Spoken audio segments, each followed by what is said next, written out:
Oh, hi, everybody watching us streaming online. Greetings, kids. Let's start off with this. Where to go? Today is the latest news from, I wrote a bunch of jokes before we went on the air, and there are children here in the studio, and it occurred to me some of these jokes I wrote about the Epstein files might not be appropriate to tell right now. Let's see. What's a good one to start? Well, here's a good icebreaker. A new photo of Luigi Mangione from prison has surfaced. He flashes a killer smile that goes with the killer every other part of no, that's not appropriate. Hi, everybody. Welcome. Kenny Webster here. And this is going swimmingly. I have a guest here in studio with me, and he brought children with him. And I will tell you, this is a guy that I have endorsed. So I'll start off with that. Mays Middleton is a state senator who is considered to be anti-establishment because you're trying to outlaw taxpayer-funded lobbying. And people do not like you for this. This has made you rather unpopular. How's that going? So taxpayer-funded lobbying is the Austin Swamp. This is the deep state. And from my very first day in elected office in the Texas House, I've been fighting to end this unethical and this corrupt practice, because what this is at the end of the day, look, you're paying your property taxes, right? If you don't pay them, someone will take your home or your business, right? But then if you don't like what they're lobbying on, quit paying your taxes and see what happens, right? So they're lobbying against border security. They're lobbying against election integrity. They're lobbying to get boys and girls restrooms and locker rooms and showers, obviously, which was the Women's Privacy Act that is on the special session call again. I passed in the Senate last time. We're trying to get it done and into law in this first special session. And the list goes on and on and on, as you are literally subsidizing with your own tax dollars lobbyists, corrupt lobbyists that are against your conservative values in Austin. Okay, so lobbying, obviously, you just explained what it means, right? And for those that are confused by this, and we've talked about it at length on the show, how does money go from my bank account to the hands of a lobbyist via the government? Like, how does that even happen? So it can go directly. I'm paying taxes. Lena Hidalgo, contracts with lobbyists for Harris County to oppose a lot of things we believe in, but then also through these associations, right? So there are these associations that only represent government, like Texas Association of School Boards is a good example. They claim to represent every school board, but what do? Well, they've trained school board members on gender pronouns and invited transgender students in to train which is another word for indoctrinate, right? Our local school board trustees. But then also, they're the ones that opposed the Women's Privacy Act in the past. And they're also the ones that actually have victimized, I think, children, because we had a bill this session that said if a child is sexually abused or groomed, they get public or private school choice. They opposed that bill. Okay, I have some friends that went out and audited the academic institutions in Texas to look at what's being taught. And one of the things they discovered is that at places like University of Texas or A&M, if you go there and you study to become a teacher, you get a teacher's certificate.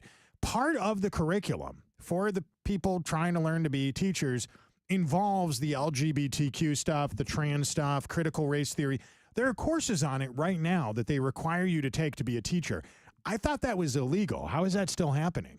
Yeah, so we've seen it across the board, and Senate Bill 12 is going to fix a lot of that. I was proud joint author of that with Senator Creighton this session. What that does is that prohibits this radical gender ideology from being used or taught in our schools, our public schools. Also, it doesn't allow the clubs that have that as well. So we've prohibited that with a very strong bill that stops this woke left gender ideology, because frankly, this is just a delusion. It's a delusion by the left that we have to end, because it's men that are pretending to be women, and it's putting opportunity at risk. It's putting safety at risk. It's putting common sense at risk. This is just not right.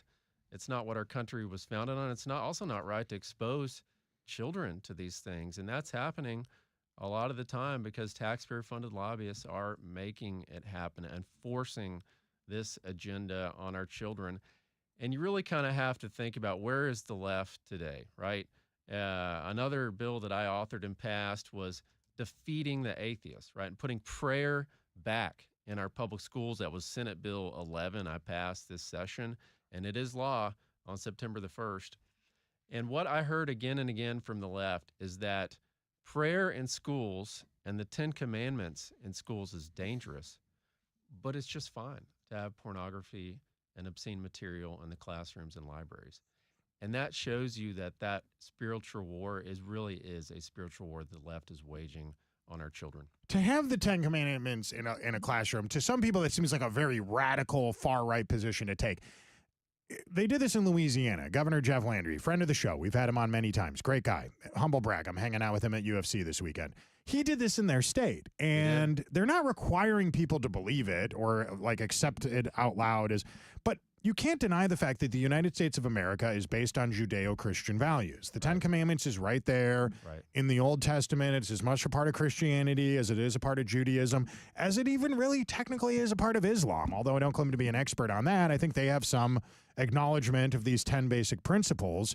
Asking people to learn about this, what is the core concept of monotheistic religion, which obviously engulfs our entire culture here in the western half of the world, is pretty overwhelmingly obviously something that's part of our everyday life. I don't really see that as being something as radical, and they already challenged this in the state of Louisiana, and if I'm not mistaken, I mean, you're running for attorney general, it was proven to be constitutional over there, right? So they had a bad panel draw on the Fifth Circuit, and we're repealing that, of course, to the full Fifth Circuit. But it is constitutional because no one is being forced to read the Ten Commandments. No one is being forced to pray. And you also have to ask this question: are we better or are we worse off since prayer was taken out of our schools in the 1960s? Yeah. And we all know we're worse off because of that. And the left does what they always do, right? They want to sue. A radical fringe group of atheists tried to sue and take away the right to pray from everybody in our public schools. And we fought back and we won and we righted that wrong because we're not going to let that happen anymore because they always do this. That radical left fringe will challenge us and take away everyone's right to pray because they believe that they can decide for us how to live our lives, and they know how to run our lives better than we do, right? That's the classic problem of the left, is we're all too stupid, right, with our own individual liberties. They need to decide those things for us, like with COVID is a great example, and the lockdowns and the vaccine. They did it again and again and again, and we're fighting back and winning. Right now, there is a lot of talk about the auto pen signatures, and weirdly enough, NBC News is running defense for Joe Biden's use of this stuff. Who even knew the First Lady's chief of staff was so powerful? They call her Jill Biden's work husband. This was the guy signing off using a machine. NBC News, in an attempt to defend Joe Biden's use of the auto pen signature and the fact that he pardoned a lot of people, it doesn't seem like he knew he even pardoned, according to a report by the New York Times, not exactly a bunch of right-wing zealots, has caused NBC News to go out and try to compare James Comer, not James Comey, the congressman's use of the e-signatures for PDF files to be very similar to the auto pen signature. It's not the same thing at all, right? I use e-signatures all the time because you can't write on your iPhone with a physical pen. Does NBC News just think we're all idiots? Has everybody, you've heard this argument. It's a silly legal argument. It is absurd. I mean, first of all, yes, he was non-compos mentis. This guy had no idea what was going on. I think some of those things were signed actually when he was at the inauguration. So how did that work? Clearly that was an auto pen that made that happen. And did he even know? So that's the second problem with it, why these are invalid, is because he had no clue what he was signing, right? He wasn't signing it. It was staff that was doing it. But here's the third point that's very important, is those pardons, which are clearly invalid, clearly not binding, they don't apply to state crimes, right? So what that means is the state of Texas can investigate someone like Fauci. Maze, I've never heard anybody say that before. The preemptive pardons are federal pardons. They're not state pardons. That's right. So as a member, as a taxpayer, as a person that was affected by the pandemic, during, 2020, 2021, my rights may have been infringed upon by a guy who funded a mutated virus research in a communist laboratory on the other side of the country. Rand Paul's all over this. You're a fan of Rand Paul? Huge fan.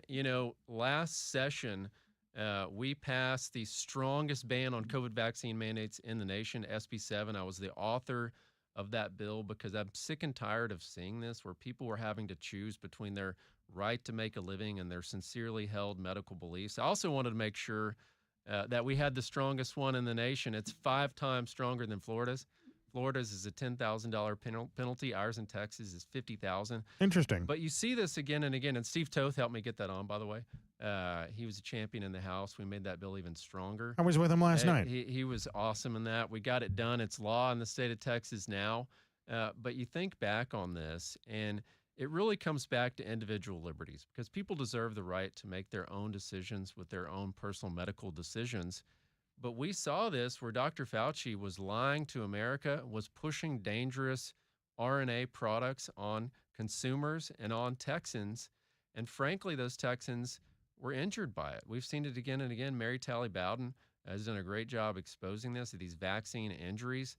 And right now, on the federal level, one of the biggest things we need to change is the PrEP Act, because many years ago, under, I believe, the George W. Bush administration, they passed a bill called the PrEP Act that absolves vaccine manufacturers of vaccine injuries, right? So you're not able to sue and recover those full damages. So we need to make sure that that's repealed. But then we have our state solutions as well, like the ban on COVID vaccine mandates that I passed this session.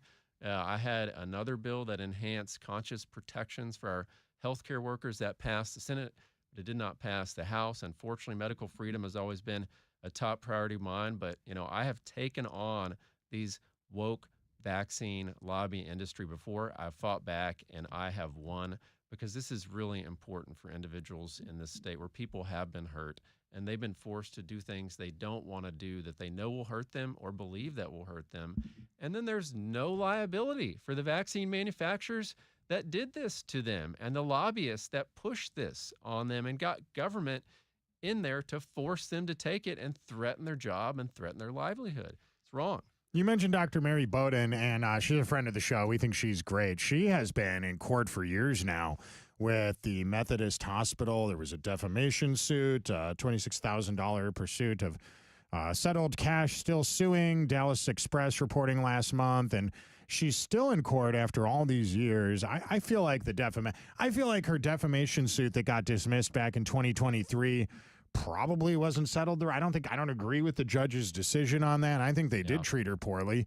I mean, look, I have a friend, a family member, not too distant family member, who is in the pharmaceutical sales industry. He's a very high profile person.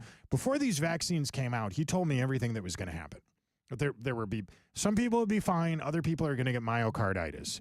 If you don't have to get it and you're healthy and you're young, you probably don't need it. And at the time, nobody was talking about this. And then the vaccine came out. Yeah. He was right about everything.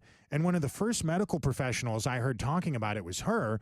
And they tried to communicate her from the medical industry. I mean, clearly she's been wronged.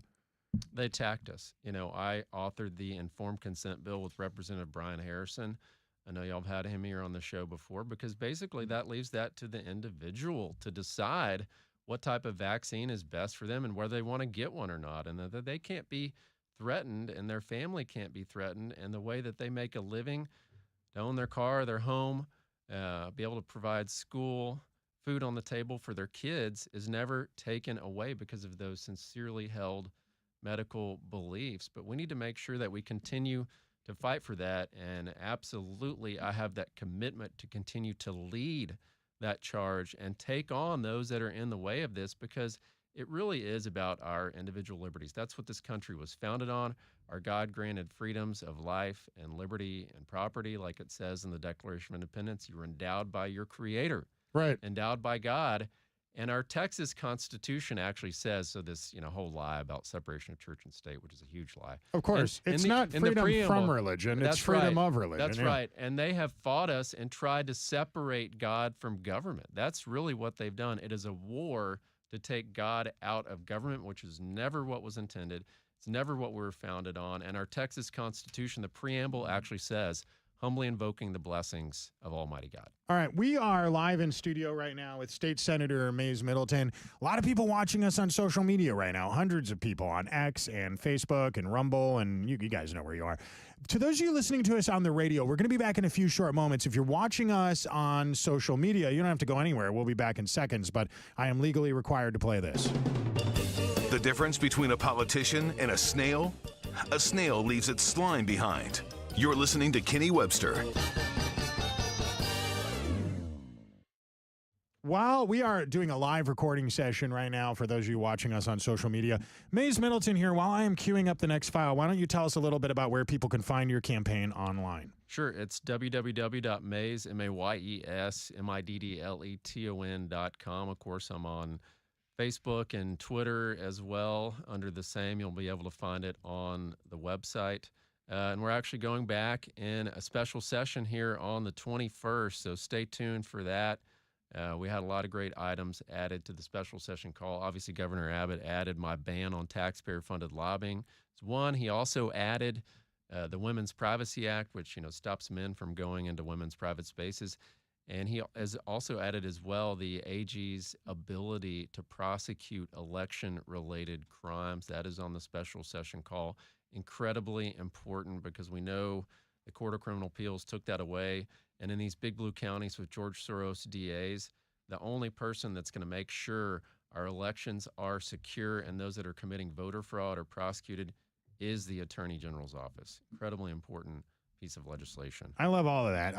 For those who don't know, I endorse State Senator Mays Middleton. I think he jumped in early on, and I had some inkling of an idea of who some of the candidates were going to be. I will tell you, I'm biased. I wear my bias on my sleeve. I think what Mays is doing is really good. I'm a fan of it.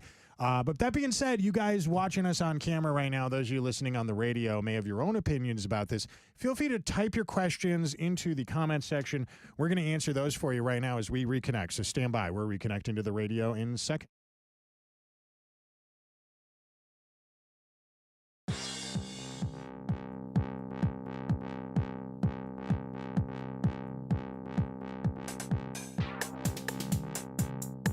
There is a new dating app for Disney adults. And I don't know if you guys know this or not, but Disney has become a very creepy company recently. I went on there and almost immediately I thought to myself, nope, creepy Harmony, this is not for me. I logged off. I'm skeptical of it. My guest right now in studio is a guy named State Senator Mays Middleton. You're a parent. You have multiple kids. Do you trust Disney alone with your children, Mays? No, I got two of them here right now in the studio with me, Connor and Christian. When I think about that often, Mason and I are blessed with four, actually. The smallest, Martha Ann, only little girl, she's 4. And that's what's at risk, right? That's what we're fighting for because we don't have another Texas to move to. And we need to make sure that that next generation is safe. But even more than that, one of my top goals is to make sure that Texas is the safest state in America to live and raise a family, period. I have been participating in the production and some of the promotion of a new James O'Keefe documentary where they use dating apps to find Disney executives. They go undercover and they get them to explain what's really happening behind the scenes. And it's as shocking as it is to listen to. It's not surprising. DEI, critical race theory, LGBTQ agenda. I would assume that in 2025, if Walt Disney himself were to walk into Disney and apply for a job as an animator or a comedian or a writer, he would not be allowed to work there because he's a Christian, white, heteronormative, cisgendered, regular human being that's not welcome at Disney anymore. A lot of these big woke companies have truly lost their way. And one of the most disturbing things, and this is, of course, where the AG's office comes in, is we have to fight back and make sure that woke companies are not forcing these literal out-of-state values, California and New York values, on Texas. We saw it, obviously, this session, big time, with the bill that stopped, the woke transgender agenda being forced on our children that I talked about earlier, Senate Bill 12. Another thing that I led on, which was stopping the big woke soda companies, right? So they were all in against a bill that I had. And what that did is it kicked out of food stamp program soda, candy, and sweetened beverages, because we all know it's common sense, right? There's waste, fraud, and abuse. I know it will shock you that there's waste, fraud, and abuse in our food stamp program. But these big woke soda companies wanted taxpayer-funded junk food to continue, and we said enough because we know that taxpayer-funded junk food turns into taxpayer-funded health care. There is a bill that I think passed, if I'm not mistaken, that grants subsidies to movie production companies or Hollywood movie production companies, as some critics have described it. I remember years ago, our former governor was Rick Perry, and Rick Perry at the time supported the creation of something called the Texas Moving Image Industry Incentive Program. And then came in Robert Rodriguez to film a movie called Machete, which apparently made Texas look bad. It was anti-immigrant activists didn't like it, however they described it in the media at the time. Rick Perry stepped in and said that this movie would not benefit from those tax incentives. And so now that there's a new bill, a new policy that's passed, some people have that concern again. Do you have any thoughts on that? Well, I think that was Senate Bill 22. And let me say it this way. Government doesn't have any money. It is all taxpayer It's money. our money, right? And the best place for your dollars is your own pocket, keeping them in your own pocket. So, of course, I voted against that bill. I want to see additional property tax relief. One of the things that I filed this session that I wished had moved forward, you've seen in the news where Texas is maybe going to get reimbursed for those border security operations that we've paid for. It's somewhere between $10 and $13 billion. Well, you know what? Every penny of that needs to go to property tax relief because it was your tax dollars that were used to do the job for the federal government. And now that they're going to reimburse us for doing their job, it needs to go to you, an additional property tax relief and reform. Well, speaking of money, you are independently successful, kind of like Trump or Don Huffines. I think it's one of the reasons why a lot of people are supporting you. They don't think you can be corrupted because you've already got your own money, which is nice. It's the American dream. Your opponent, if I'm not mistaken, is the heir to the Ritz Cracker Foundation, Aaron Ritz. Is that correct, Mays? Rights, yeah. I don't, oh, right. So Rights, it's different. It's not Ritz. Yeah, right. Okay, I thought it was Ritz Crackers. That shows I think people are confused about this. Yeah. No, that's not true. Aaron, however, did apparently, all jokes aside, get money from Dubai. And there's a claim online about some Medicare fraud money. I don't know anything about this. Can you explain it to us? Right. So I'll back up a second. You know, I first ran for office in 2017 against an incumbent that was not living up to his conservative promises. I knocked on 6,000 doors and won. And ever since then, I've been ranked one of the most conservative members in the House. And last session, most conservative member in the Texas Senate. In fact, when I ran for Senate District 11, President Trump said my conservative voting record was second to none. And frankly, following in his footsteps, I was inspired by him a lot. I don't take the pension. I don't take the health care. I give away the salary, even that state license plate that we know could get you out of parking tickets and traffic tickets. I don't take that either. I don't take the NFL tickets from lobbyists. I don't take the ski trips from lobbyists. I don't do any of that because I am only here to serve. Unfortunately, my opponent in the race, Aaron Reitz, works for a taxpayer-funded lobbyist law firm in Austin. Do you think that's a coincidence that he's your opponent? Do you think that's a coincidence that you're It's pretty amazing to see. It's amazing because I've been fighting that fight for years now to drain the swamp. And frankly, taxpayer-funded lobbying funds the deep state. That's what it really does. And now he has come from D.C. back to Austin, and the first thing that he does is get a job at a taxpayer-funded lobbyist law firm, become part of the problem, and become part of the swamp and the deep state, getting in the way of the conservative values that we need to make happen in this state. We are getting questions from listeners, and I want to ask you some of these that are popping up on my phone here. But before we get to these, can we wade into something slightly controversial for 1 minute? I don't expect you to comment on the John Cornyn, Paxton scandals that are going on. But it does actually, the thing happening with them does raise one interesting question. Mays, I know you. You're very good at what you do. You're a good lawmaker. You understand the law. If you have one shortcoming, I think it might be this. You're not a mean guy. Some people have pointed out that part of the reason why Ken Paxton is such a good attorney general, they said he's a mean guy. Can you be mean? Yes. I would not say that Ken is mean. He's a fighter. So let's go back to when he first ran for office, right?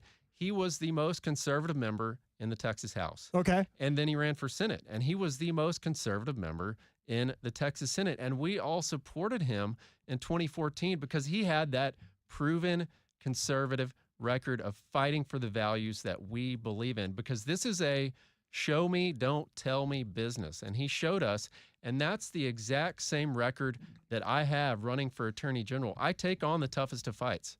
I don't care who's in the way. And those taxpayer-funded lobbyists that my opponent works for are vigorously opposing me. They do not want to see me elected because they know that I will fight to drain the swamp, and I will not take a penny from them. I don't need them. But at the end of the day, that's what it's really about, is that fight for conservative values. You have to be unyielding and unrelenting in it. And I don't need anything from the Austin swamp. All right. And they know it. You might know this guy. A question from one of our listeners, Rolando Garcia, asks, this is a great question. What do you bring to the table that the other candidates in the race don't? I think it's a pretty straightforward question. I bring that proven conservative record, and I'll point this out as well. You know, I've started companies. I've been the CEO of companies. I've led companies. This is a 4,000-person state agency, right? It's got a lot of employees. It's got 750 attorneys, actually. And so I think you have to have signed the front of a paycheck. I think you have to have hired and fired people. I think you have to have led companies. I think you have to know that the buck stops with you when you are leading that 4,000-person agency. And I have that experience to do that. Additionally, I would say the job of the AG is to protect and defend the laws and the Constitution of this great state, but it's also to enforce it. You know, I've heard many times from conservatives, we're tired of things not being enforced. We're tired of the laws that y'all passed not going into effect. I mean, we've seen it here in Harris County especially, but those laws that have to be enforced, I've been part of drafting, right? I've crafted them. I've gotten them to the House floor. I've gotten them to the Senate floor. I have fought the radical left and defeated them and gotten those into law and into effect. And now the next step is to protect and defend them and enforce them. That is the key, enforcement. I think it's a straightforward answer. I think it's a good one. Here's a question from Tony Ortiz. CurrentRevolt.com points out, some people have acknowledged that donations, people donating money to politicians.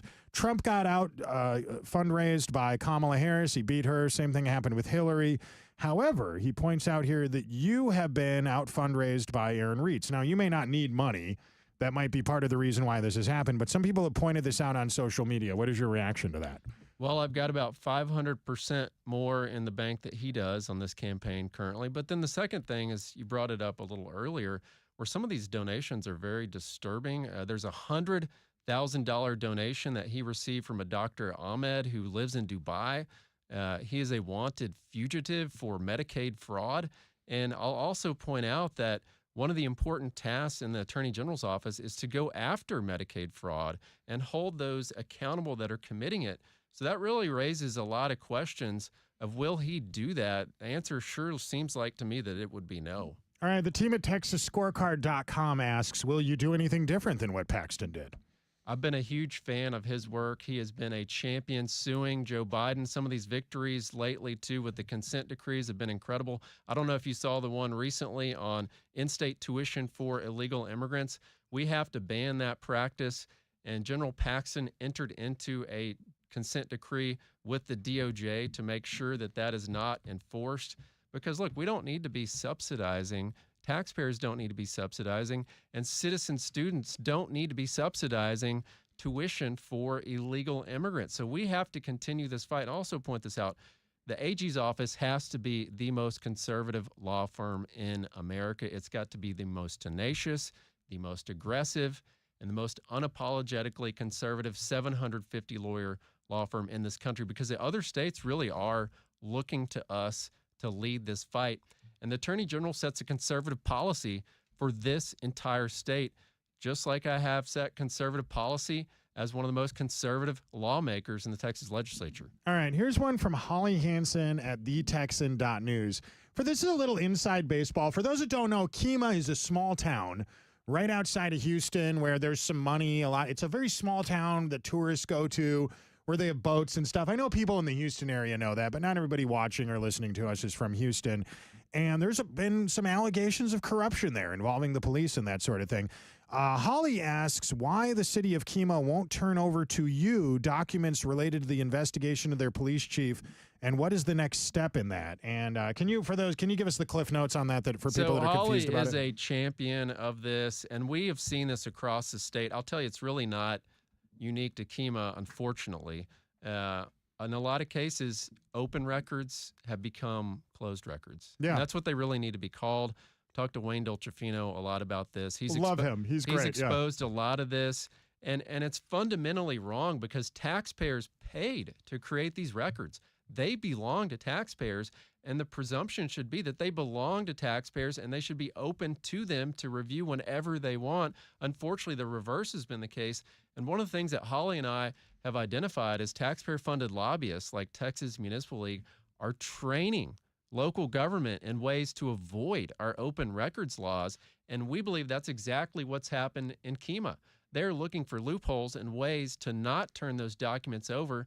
So obviously that's something that's very important to me. And I'm going to make sure, if I get elected your next attorney general, that I'm going to make sure those records are open to the public and that the presumption should be that they are public information unless there's just an overwhelming amount of evidence that's going to compromise some kind of law enforcement investigation or that attorney-client. There are certain exceptions that are there right now, but we need to make sure that open records truly are open, and Holly has been a champion on that.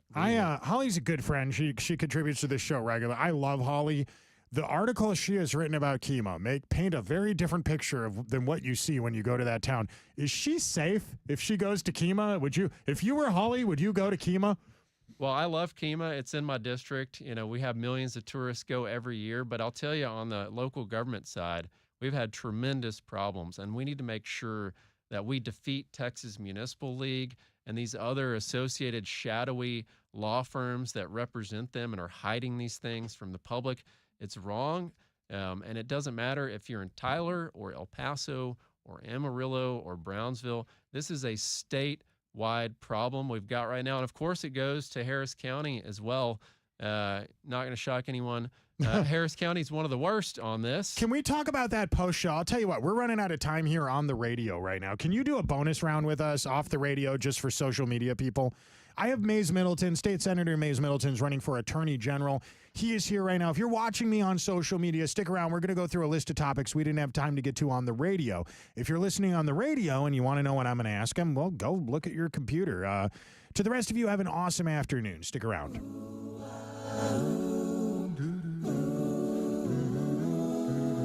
You are listening to the Pursuit of Happiness Radio. Tell the government to kiss your ass when you listen to the show.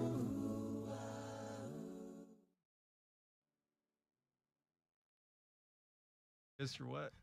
I almost forgot there were kids in the room, and the going away music to my afternoon show is a little racy. Did you guys think that was funny? Did you laugh?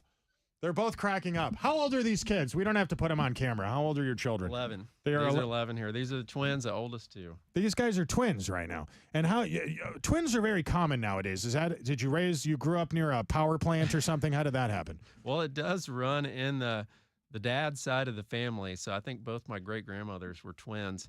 But our other two are singletons. You know, our middle Matthew's boy, youngest is a girl. So we're blessed with 4 little ones. And I was a little worried about the second two because I remember the first time we went in to our OB appointment, they said, here's the baby, you know, on the, and then the next time we went in to the ultrasound, here they are. And I'm like, how did they miss that? And I'm like, who's they? You know, who's that? So for the next two, when we went into the ultrasound, I'm like, are you certain that it's one? Because y'all have told me before that it's one, and then we come in the next time and there are 2. So are we sure about this? You know, is it really just one? And they're like, yes, it's one. We got it. You know, that is very surprising, and they're boys, so that's great. And this is the only segue I could think to do to that. Let's go from that to this. Lena Hidalgo is not a boy. Lena Hidalgo is the Harris County judge. For those of you that are not from Texas, and I know most people watching this probably are, the county judge is sort of like the executive of the county, about as important as a mayor, especially in Harris County. Is very important. And Harris County has been the home of a lot of controversy over the last few years, several years, really, since Republicans lost control of it. And I think was that 2018. And since then, we have just seen some strange things happen, including these allegations that our county judge was involved in a COVID vaccine outreach scheme, the bid rigging scheme, they referred to it. Our former district attorney, Kim Ogg, did a big investigation with the Texas Rangers, and then that case was handed over to the attorney general, who eventually dropped the charges. Now, I don't know the ins and outs of that. I don't know why those charges were dropped. I know a lot of our listeners have been mad about that, and I wondered if you have any thoughts about that and what you would do about it. So that's one of my top priorities, is rooting out local government corruption. I want to create a division in the Attorney General's office to do just that. Obviously, Harris County, I represent part of it. But this is really a statewide problem. It's not just, unfortunately, localized. I wish it were just in Harris County. I wish it for all Texans that it was only here. It is not. And we have seen that bid rigging. We've seen that corruption. Where is the $1 billion, by the way, on the flood bond? Where'd that go? And the list goes on and on and on. And we are sick and tired of politicians profiting off their position where there is no accountability. And that is exactly what we need to do in the AG's office, is hold these corrupt local government officials accountable with a public integrity unit like they have in DPS right now, and investigate them. Because it looks to me like there were plenty of crimes committed here in Harris County with misappropriation of funds. By the way, Judge Lena, yes, she is a woman, but I don't think she can define what a woman is. I don't think she can answer that question for you. But this is one of my top priorities. And I believe, look, we've talked about this as well. Yes, the AG should have the ability to investigate and prosecute election-related crimes. But I also think the AG should be able to prosecute any violation of state law, because when you have these George Soros elected district attorneys, Sean Tier, exactly, they're not about to hold another George Soros elected local government official accountable. Now, I did pass something this session that's going to help here in Harris County, HB 2715. I sponsored it. Representative Pat Curry was the author in the House, and what that does, it allows for a meaningful petition for removal for incompetence for those that are not following the law. Because right now, the way that it works, or before this went into effect, it went to a petition and it went to a district court in the county that elected official represents. So you file a petition for removal for Judge Lena, right? Well, it goes to probably a Democrat district court. They're probably not doing anything. Nothing's going to happen, right? Right. So what this change in the law does, that I did with Representative Curry, we got passed, is it goes to the presiding judge of the administrative judicial region, which is an Abbott appointee. It's a Republican judge. Right. And then he assigns a district court, a jury, and a prosecutor in neighboring counties. So, for example, the petition could go to Galveston County, which is obviously very red, voted 65% for Trump. And not saying that is determinative, but what it means is there's a fair shot at it, because there's not a fair shot at it right now. So when that petition for removal goes to a neighboring county that's going to be Republican, it's going to be an impartial jury, impartial prosecutor, and impartial judge. And I believe we don't necessarily have that today. You brought this up just a minute ago. I've got something up on the screen here that our viewers could see. The Harris County official disputing the $1 billion flood bond discrepancies. TexasScorecard.com recording they are pushing back against reports that $1 billion is there's anything suspicious happening there. They said the allegations are inaccurate and based on misinterpretations of the content included in recent reports. I take it you're not buying that excuse, I take it. We've seen that movie before. We've seen the excuses before, and we all know they wear pretty thin.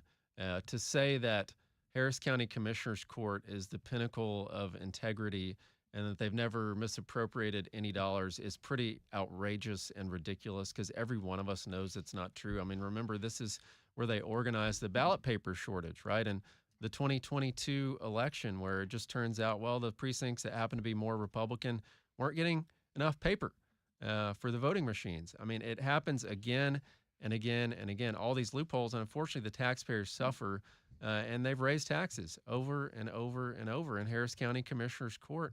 That's something else that's really important, because, look, property taxes, they are taxing people out of their home. The government doesn't have any money. It's rent to the government for your own home. And what are you really getting for it in Harris County? We need to make sure that those that are profiting off their position, because it's supposed to be about public service and not self-service.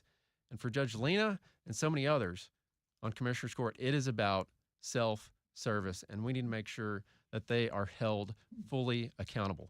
I think it's a great answer. The Women's Privacy Act is something that you have been pushing right now. And the Women's Privacy Act seems pretty self-explanatory to me, but this is something you've spent a lot of time working on. Can you explain it to us? Yeah, so this is common sense, right? I mean, as a dad to a 4-year-old daughter, and for all the families out there, people deserve privacy. Our daughters of this great state, our wives, our mothers deserve privacy, safety, security. And we know, we can prove that men are going into women's restrooms, locker rooms, and showers. You heard, Riley Gaines' story where she's supporting me in my campaign. Will Thomas was in her locker room naked, actually trying to even date her teammates at the time. A lot of people don't even realize Right, that. Leah Thomas is a trans lesbian. Yeah, yes. That's just a guy that dresses like a woman who still wants. I mean, come on, could you be any more transparent? Yeah, exactly. Pun intended. It's men pretending to be women. That's what this really is. And we saw it in committee, men pretending to be women in dresses. And, DPS actually reached out to me and said there's a lot of threats associated with this bill. I had other bills related to it. And look, it's like Sam Houston said, do right and risk the consequences. Well, we are doing right when we're making sure that men cannot enter women's restrooms, locker rooms, showers, family violence shelters, even dorms, right? We had a Brooke Slusser testified in committee. She was placed in a dorm with someone that she thought was a woman, and it turned out it was a man, and they concealed that from her. So they're risking people's safety over this.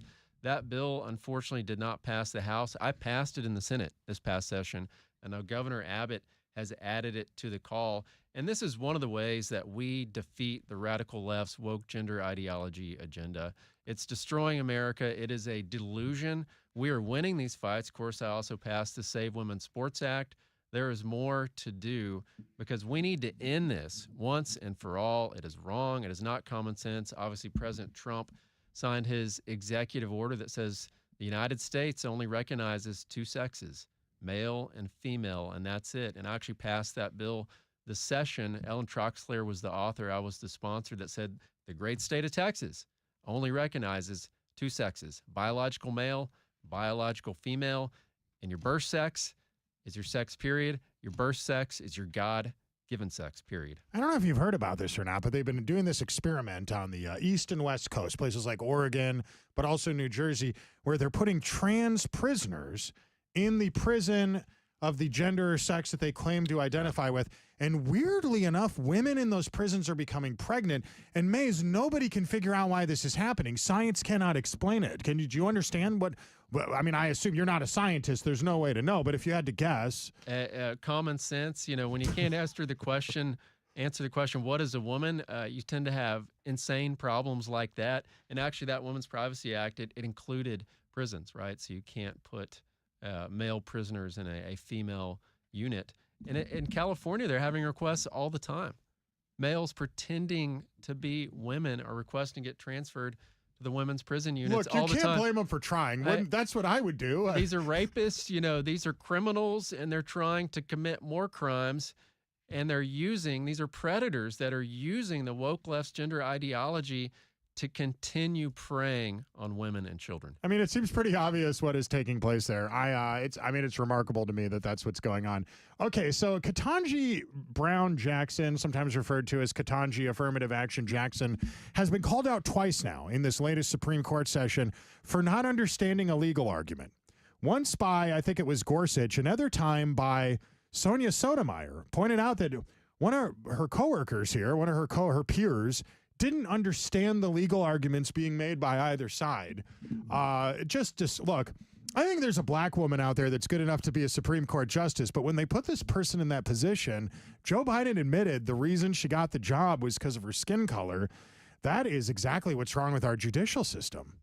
What do we do about that? It's about merit. America has always been built on opportunity, right? Equality of opportunity, not equality of outcome, because equality of outcome is socialist at the end of the day. And that's where we've gone wrong in a lot of situations. I'm on the education committee in the Senate, and we see it all the time, especially with higher ed and K through 12. And we have to do better because at the end of the day, it's about opportunity, but through achievement, right? Hard work counts. That's what America was built on.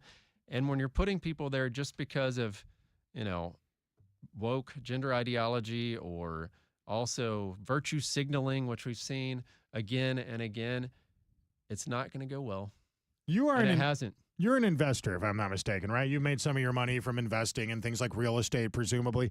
I am also an investor, Mays. I recently tried to purchase some land in China, and believe it or not, they would not let me do this. I don't understand. I tried to explain to them, we let you guys buy the farmland that surrounds our military bases. Right. Why then? And they were not satisfied with that explanation, Mays. Now, you guys had a bill or a policy being bounced around. What's the resistance to that? So it's pretty amazing. Of course, what we're talking about is Senate Bill 17, and that was Lois Colcourt's bill. And I was proud to strengthen that bill actually in the conference committee. That was one of my top priorities, to make it the strongest pro-America, America First land ownership bill in this country. And what it does is it stops our foreign adversaries from buying out Texas from underneath us. And you're right. They were able to buy land in Texas, but we weren't able to buy land in China. So it also happened to be not very fair. And we had evidence. This bill passed this session. It's going to be law. The last session, it didn't, right? So in 2023, and we had evidence that the communist Chinese government was interfering and opposing the bill. There was a social media company out of Beijing that was organizing the opposition to the bill. And I even had a phone call to my office, and someone called and said, we support the bill. We're afraid to call the Capitol because we're afraid of who's listening, and we're also afraid of what will happen to our relatives. They're afraid of who's listening. In mainland China. They were afraid of what would happen to their family in mainland China, and all the bill did is it said China cannot buy our land out from underneath of us. Our foreign adversaries cannot. Of course, it's got Attorney General enforcement in it as well, which I like a lot. That bill's got to be enforced. Enforcement is key in these types of things. But at the end of the day, this is about national security. It's about putting America first. I mean, this is simple and common sense. And of course, the left responded and said, y'all are all racist for pushing this. Okay, yeah, I mean, obviously everything's racist, yada, yada, yada. We've heard it before. It means nothing anymore. They've used that excuse so many times. Racism will be a card once again played by the Democrats here in the state, as it was a few years back, on breaking quorum. For those that don't remember, I think it was in 2021. It was. All the Democrats got on a private plane with a case of cheap domestic beer, and they flew to Washington, D.C. to go complain that Republicans, I think it was about election laws, this was a few years ago at this point, which obviously are racist. Same laws were just passed in Georgia around the same time, That's right. and they wouldn't let them have the All-Star game Yeah. there. And at the time they made the argument, this is keeping blacks from voting. And it turns out more black people are voting than ever in Georgia. I guess Major League Baseball figured that out, so they just had the All-Star game there yesterday. Lo and behold, it didn't stop any black people from voting. But now the Democrats in Texas are threatening to break quorum again. And you're in Austin all the time. What are they mad about? Yeah, so in 2021, they were very upset that we weren't going to let them commit voter fraud anymore. And then they were really upset that we were going to make sure that only citizens were voting in absentee, because that's what that did, is it did voter ID for absentee ballots. So you have to put your social security number or driver's license on there. And they said that was racist and KKK-like for us to make sure that only legally qualified voters were voting. SB 1 was what we passed in 2021. That's the strongest election integrity bill in the nation. So now, of course, they're upset again, and that's why we need to make sure that this is enforced. It's why we need to make sure that the Attorney General has the power to prosecute these election-related crimes, because obviously, if they're willing to break quorum and walk out on these things, these conservative bills, it tells you their motive. Right, okay. It tells you their motive. And I had a bill that I actually filed, and I think we should push it again if this happens. If they walk out this time, what my bill did in 2021 that I filed is it said you have vacated your office if you walk out on the job for more than 14 days and throw a fit, because they got elected to show up whether they like it or not. You don't just show up when you know you're going to win. That's not why people get elected. So they are walking out on their oath of office and their job. And if they don't show up during the special session, I think they vacated their position. Okay, so when we redistrict, it's racist and bad and gerrymandering. When they redistrict, it's good and liberating. Is that how it works? Yeah, exactly. So I'll give you, a funny story here. In Galveston County, they redistricted, right? There was one Democrat commissioner. They drew the maps again, and it turns out now we've got all Republican commissioners, and that was racist and terrible and evil. Everything is, right. And then about, I think, 2 weeks later in Harris County, they redistricted and drew out 2 Republican commissioners, which was Jack Cagle and then also what would have been Jack Mormon's seat, and made it almost, very hard to win that. And they cheered that as wonderful and outstanding, and we need to keep doing this work. And it shows you the ridiculous double standard that the left has. So I'm grateful that Governor Abbott has added congressional redistricting to the call. We can draw a number of additional Republican seats, and we need to do that because we've got thin margins in the U.S. House, and it would be great to have 4, 5, perhaps additional Republican seats out of Texas in the U.S. Congress to provide that margin. And I'll tell you, if the shoe was on the other foot, we know what the Democrats would do. Look at what they did in California. Yeah, we already know. They do it all the time. Look what they right. did in Virginia. Look at what they did all over this country. Illinois, they repeatedly draw out Republicans based on partisanship. That is allowed under the law, partisanship. So if they're doing it, why on earth in Texas would we not take advantage of that and add Republican seats when we can? Okay, the Gulf of America bill was a popular idea, I thought, just like ending taxpayer-funded lobbying was a popular idea. Somebody prevented the Gulf of America bill from happening. Can you explain what it was and who that was? Well, so the Gulf of America bill was just putting Donald Trump's executive order into action. It is a federal policy. It is already a federal law. The Department of Interior has already renamed officially the Gulf of Mexico the Gulf of America. And so that's what my bill did. I know it won't shock you, but we have like hundreds and hundreds of references in our state code to the Gulf of Mexico. So it was a very long bill that did one thing. I think it was over 100 pages, and literally all it did was rename Gulf of Mexico to Gulf of America. That bill passed the Senate easily. I passed in the Senate, no problem. Then it went over to the House and died in the State Affairs Committee, which is Ken King's committee. And I had other things not make it there, which was the Women's Privacy Act. The ban on taxpayer-funded lobbying did not make it out of that committee either. I had one that made it out too late, really, to get a floor vote, and that was the ban on offshore wind. So ending Joe Biden's Green New Scam once and for all. No one wants, a 500,000-acre Green New Scam wind farm off the Houston Ship Channel and Freeport Ship Channel, because we know what it would do. It would probably destroy the Houston Ship Channel, which is $1 trillion a year in economic impact. I think they knew what they were doing in the Biden administration. They knew they were hurting oil and gas, and they knew they were hurting Texas. So those are the kind of things that we need to do to make sure that we put Texas and America first. Okay, so people are asking questions right now about boroughs, all the Republicans who always vote with the Democrats, and these are not generally members of the Texas state legislature that you've been aligned with. What do we do about that moving forward? I don't know if the Attorney General can fix that problem, but somebody just asked about it. There's a group of Republicans that always vote with the Democrats, and then the conservatives don't get a vote. Whatever they want doesn't matter because the liberal, moderate Republicans are working with the left. Why elect Republicans when the Democrats still seem to be in charge, especially when it comes to things like chairs, vice chairs? Right. You've got to live up to your conservative promises. That is why I ran for office to begin with, for state representative back in 2017, because it's about accountability. And our SREC, which, by the way, a majority of our state Republican Executive Committee, that's the governing body essentially of our Republican Party of Texas, has endorsed me because the grassroots have made their voice loud and clear. They want to see these priorities passed both houses and into law, because we can say all day long what we believe in, right? But we have to put it into action. We have to move the ball down the field. It's not just talking about it, it's doing something about it, because this is a show me, don't tell me business. Show me, don't tell me.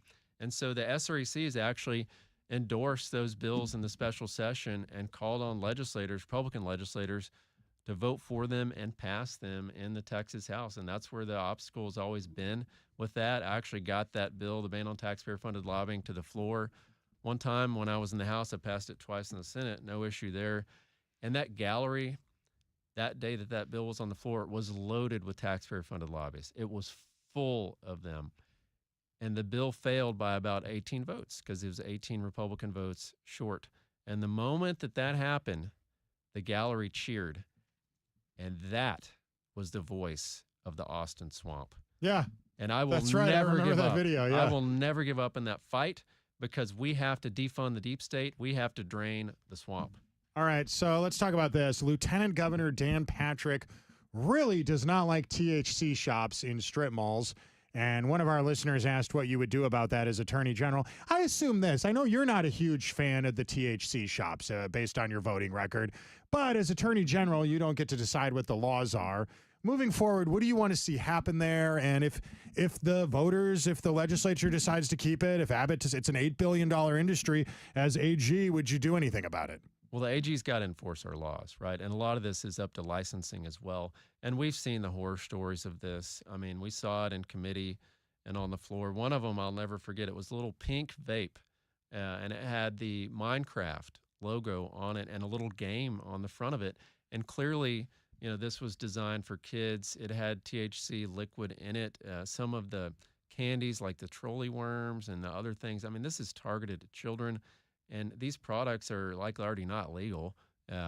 We just need to test to make sure that they're exceeding the 0.3%, because that's the law right now is 0.3% THC. Is there a law like that for alcohol that says you can't put children's cartoons on a seltzer can? Or because I think that's a valid point. I'm an advocate for this stuff. I think at the end of the day, this is keeping veterans off of opioids. It's keeping them off of Xanax or whatever. It was a suicide rate of our military vets is astronomical. Right. So when I hear a lieutenant governor telling us to be afraid of weed potato chips, I think, yeah, but isn't the opioid and alcohol, isn't that worse? But to your point, I mean, I get that. I don't know that we should put Minecraft stuff on a vape pen either. That there's got to be a middle ground, Maze. And that's the compassionate use program, which has always been very important to me, expanding that. I've always been an advocate for that, which is actually obviously that's the medical marijuana program that the state has. It largely collapsed. I think they just had one vendor maybe this year and still in existence. And in Austin, right? Yeah, we passed a bill that yeah. requires them by region, at least 15 of them.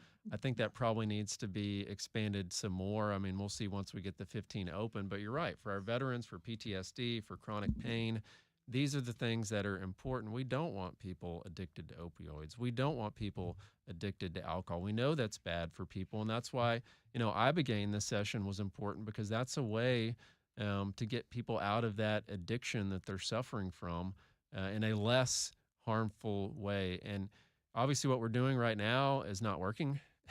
So we need to be doing something different.